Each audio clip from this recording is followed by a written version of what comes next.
إذا حابين تسوون مثل هذا الداطلي المقرمش واللذيذ تابعوا الفيديو للأخير وإن شاء الله راح تعجبكم الوصفة.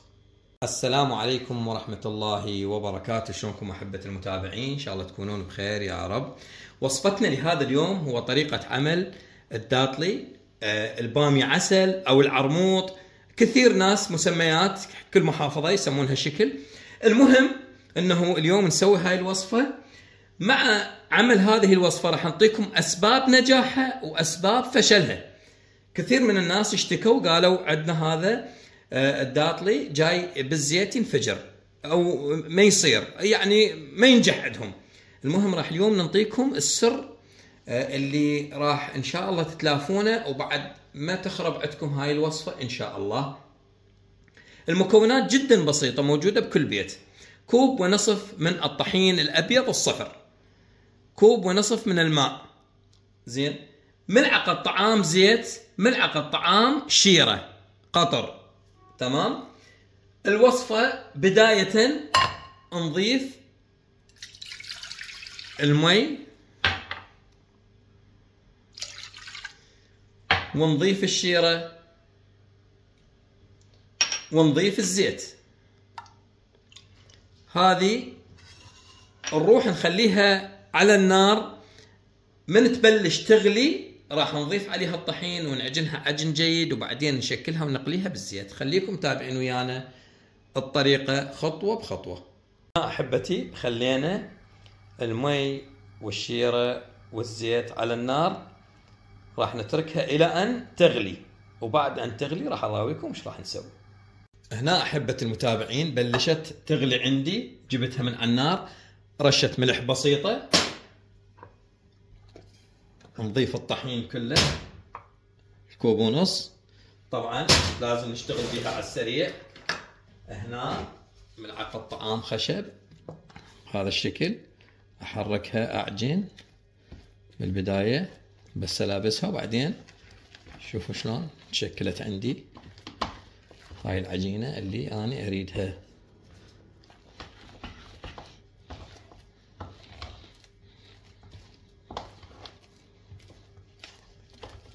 شوف شلون شكلت عندي على السريع، شغلة جدا بسيطة. هسه راح أقطع الفيديو وأعجنها عجنة جيد لمدة دقيقة دقيقتين. شوف شلون شكلت عندي هذه، راح أعجنها وأرجع لكم. أحبتي شوفوا شلون عجنتها، شلون طلعت العجينة بهذا الشكل، ما تلتصق، تمام. هسه راح نتركها إلى أن تبرد، يعني تصير دافية، ونشكلها بكيس الحلواني. هنا أحبة المتابعين أكو بعض الملاحظات البسيطة لكن جدا مهمة. مثلا الكيس اللي تشكلون به لازم يكون من النوع القوي. أنا أشتغل بهذا النوع القوي جدا جدا قوي. ليش؟ لأن العجينة قوية، ما يرهم تخلونه بكيس يعني خفيف أو كيس يعني مو زين، حتى تقدرون تسيطرون وتطلع عندكم العجينة بشكل مرتب وما تطلع عندكم من الكيس. فهذا شوفوا أنا عندي هذا راح استعمله ولازم يكون قوي. اثنين، ملاحظة ثانية، أنا هذا يعني أسباب نجاح هاي الوصفة لازم نشرح لكم عليها حتى ما تفشل عندكم. عندي الفورمات، مثلا هاي الفورمة، شوفوا عندي الفورمات أشكال. عندك هاي الفورمة شوف شلون كبيرة، هاي صغيرة. كل ما تكون الفورمة حلقها أو الفتحة مالتها صغيرة كل ما تنجح عندكم عملية هذا الداطلي. ليش؟ إذا كانت الفورمة حلقها أو فتحتها كبيرة وتطلع العجينة ثخينة، راح بطنها متروس كمية كبيرة من العجين، القطعة مال الداطلي راح تقصها تكون متينة، يعني بحيث تكون متروسة عجين. من راح تخلونها بالزيت، تمام، راح تخلونها بالزيت، الزيت حار، العجين اللي بالداخل من الخارج راح يستوي رأسا ياخذ لون، اللي بالداخل يريد حرارة حتى ينضج. شو يسوي؟ راح يضطر انه يطلع تنفجر الداطليه او تطلع العجينه للخارج، وهو هذا السبب اللي انتم تعانون منه وتفشل عندكم. فالاختيار الاصح انه الفورمه صغيره مثل هذه، حتى ما تكون نسبه عجين كبيره بها، تكون قليله. اثنين، نقطه مهمه، الزيت لا يكون جدا حار ولا حراره قليله بحيث انه من تضيف العجينه ما راح تطفو، العجينه ما تطفو. وان شاء الله راح نسويها تجربه وياكم على النار، بس هسه احب اوضح لكم اشرح لكم حتى تكون عندكم صوره واضحه جدا. تقولون انتم اهل المعامل ليش ما تنفجر عندهم؟ اهل المعامل الفورمات مالاتهم او الشغل مالهم بماكينه مكائن خاصه او ماكينه مال مثرامه لحم، هم يحورونها يسوونها، يصير هاي الفورمه الثخينه اللي مثل هاي او اكبر من هاي، يصير يلحمولها مثل البسمار، يصير ببطنها منها، فتطلع العجينه، القطعه مال العجين او مال الداطلي بطنها مثقوبه، فراح شنو من يقلونها راح يطب الزيت ببطنها، فما راح تنفجر ابدا، ما تنفجر، وتكون العجينه جدا قويه. فهذه ملاحظات جدا مهمه لازم تراعونها حتى ينجح عندكم الداطلي. هسه راح نخلي فورمتنا ونخلي العجينه ونقطعها ان شاء الله. طبعا هاي جبت الصينيه راح ازيتها حتى ما يلتصق العجين، راح اقطعه وبعدين اقليه بالزيت. احبه المتابعين، خلينا عجينتنا، شوفوا هنا بهذا الكيس. طبعا الافضل انه هي دافيه، شوفوا بهذا الشكل تطلع عندي، قصها بالمقص. لازم يكون الكيس عندكم قوي، هذا الكيس اذا مو قوي راح يطق عندكم وما راح تقدرون تشتغلون. اكملها كلها وارجع لكم ان شاء الله.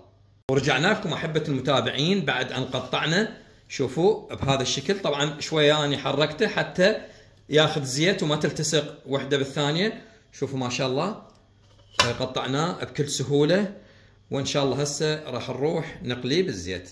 هنا احبه المتابعين هسه خلينا هذا الزيت على النار. طبعا هنا احنا مجهزين الشيره مالتنا. الشيره هي عباره عن 4 كوب سكر، كوبين مي، ورشه لامندوزي بسيطه. هسه راح بس يحمى الزيت مالتنا، راح ندب وحده نفحصه انه حمى لو لا، ما يصير راسا نشمرهن بدون ما نعرف درجه حراره الزيت. هنا احبه المتابعين دبيت قطعه صغيره بالزيت. شوفوا اول ما خليتها بلشت تطلع هيك فقاعات، يعني ان شاء الله الزيت جاهز للقلي. شوفوا هالشكل، مو حيل حار ولا بارد الزيت، وننزلهن على كيفنا هذا الشكل، مو دفعه واحده لان الزيت حار وراح تجي العجينه مال الداطلي بارده راح تبرد الزيت. ننزل بيهن على كيفنا شويه شويه، 2 2 3 3 بهذا الشكل حتى ما يبرد الزيت مباشره. طبعا انا يعني متعود اقلي بهذا الشكل، انتم ديروا بالكم تخلونه بملعقه اي شيء وتنزلونه. هسه راح انزلهن ان شاء الله وارجع لكم.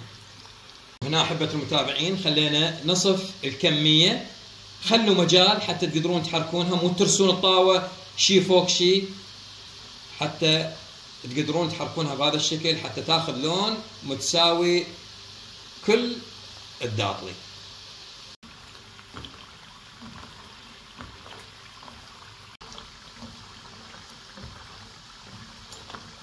وهنا احبه المتابعين اكتمل عندي هذا اللون اللي اريده، انتم اللون اللي يعجبكم.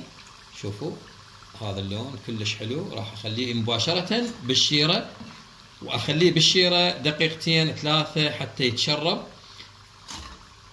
شيره ان شاء الله. هنا احبتي اغطسه بهذا الشكل واخليه 2 دقيقتين 3 4 الى ان يتشرب، وبعدين اطلعه. شوف لونه ما شاء الله تبارك الرحمن. هنا احبتي هسه الوجبه الثانيه ما راح اقليها مباشره لان الزيت كلش حار، اتركه شويه، والافضل انه حتى لو اطفي النار عليه اطفيه واتركه في 2 دقيقتين 3 4 الى ان تقل حراره الزيت، وبعدين ارجع اقلي الوجبه الثانيه حتى اضمن انه يطلع عندي الداطلي بشكل جيد ومثل ما شرحت لكم حتى ما ينفجر عندكم. هاي الوجبة الثانية جاي نقلي بيها، وهاي الأولى طلعناها بسم الله ما شاء الله. شوفوا المنظر يتكلم. رجعنا لكم أحبة المتابعين بعد أن كملت وصفتنا لهذا اليوم الداطلي عسل، ومثل ما شفتوا طريقتها جدا سهلة، وعلمناكم على الخطوات اللي يجب اتباعها حتى تنجح عندكم هاي الوصفة. وهسه اجى الوقت اللي اراويكم القرمشة. هاي القرمشة بسم الله ما شاء الله تبارك الرحمن، واتمنى ان شاء الله تجربونها وتنال اعجابكم. واي شخص يدخل على قناتي ويشوف هذا الفيديو او اي فيديو ثاني بالقناة لا ينسى يشترك ويفعل الجرس، واهم شيء طبعا لا تنسونا من الدعاء. انا اخوكم عبد الله العنزي، ومع الف سلامة.